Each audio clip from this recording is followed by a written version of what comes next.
Assalamualaikum warahmatullahi wabarakatuh.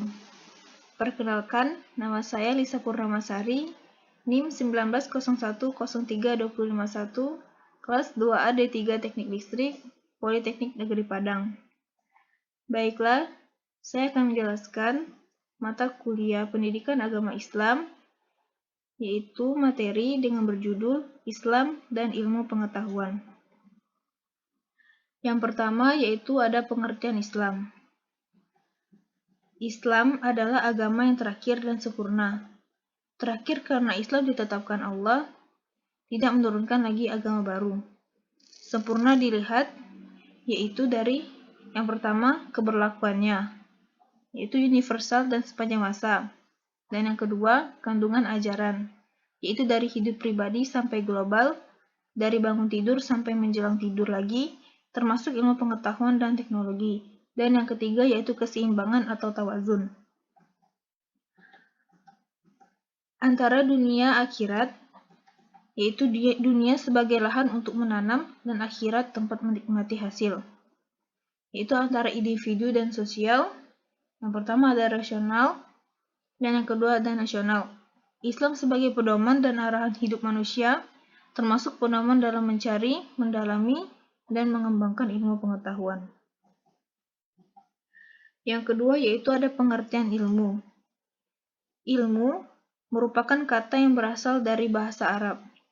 Masdar dari alima ya'lamu yang berarti tahu atau mengetahui. Sedangkan dalam bahasa Inggris, ilmu biasanya dipadankan dengan kata science, sedangkan pengetahuan dengan knowledge. Ilmu adalah pengetahuan yang diterima secara sistematis, logis dengan menggunakan metode tertentu untuk mendapatkannya, dan bersifat lebih spesifik akan sebuah pengetahuan. Lalu ada persamaan ilmu dan pengetahuan, yaitu hal-hal yang sama dipelajari dan bermanfaat bagi kehidupan sesuai dengan pembidangannya. Sama-sama hal yang dengan rasa keingintahuannya layak dikaji dan diteliti.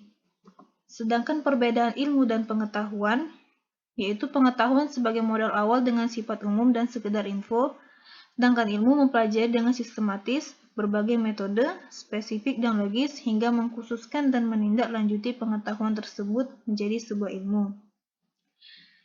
Di mana dalam surat Al-Alaq ayat 1-5 yang berbunyi, A'udzu billahi minasyaitonir rajim. Bismillahirrahmanirrahim. Iqra bismi rabbikal ladzi khalaq. Khalaqal insana min 'alaq. Iqra wa rabbukal akram. Alladzi 'allama bil qalam. 'Allamal insana ma lam ya'lam. Shadaqallahul azim.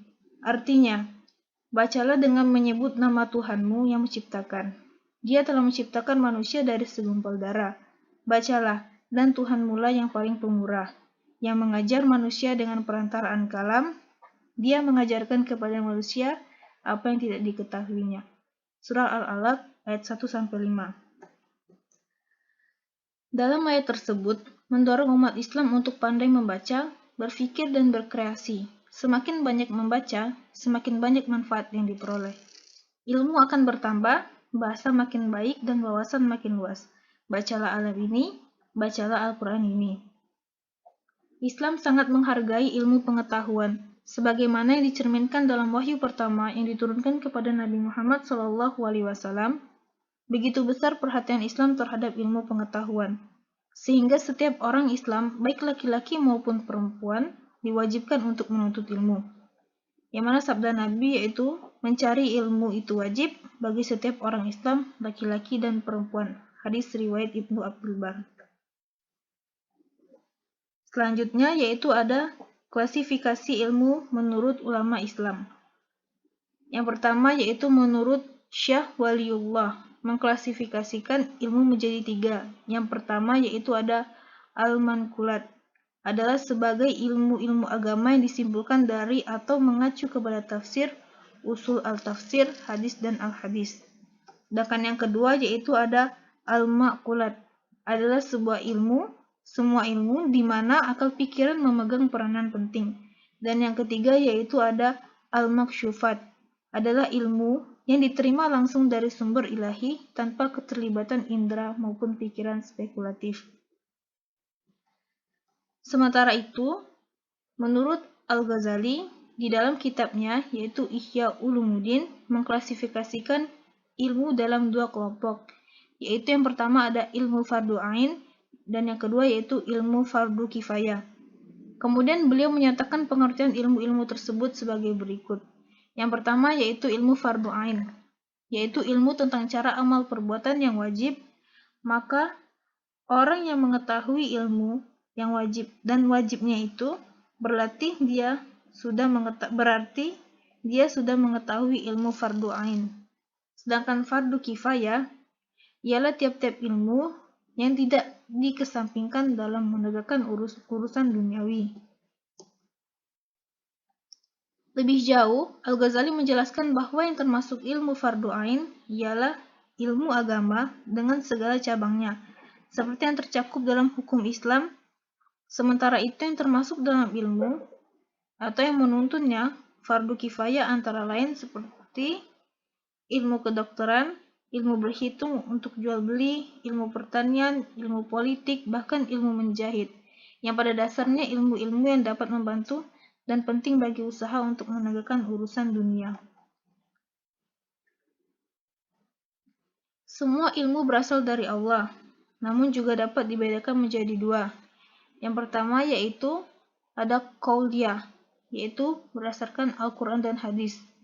Bentuknya berupa wahyu yang disampaikan secara berstruktur, karena tidak langsung disampaikan oleh Tuhan kepada seluruh manusia, tetapi melalui perantara malaikat kepada Rasulnya, untuk kemudian disampaikan kepada seluruh umat manusia.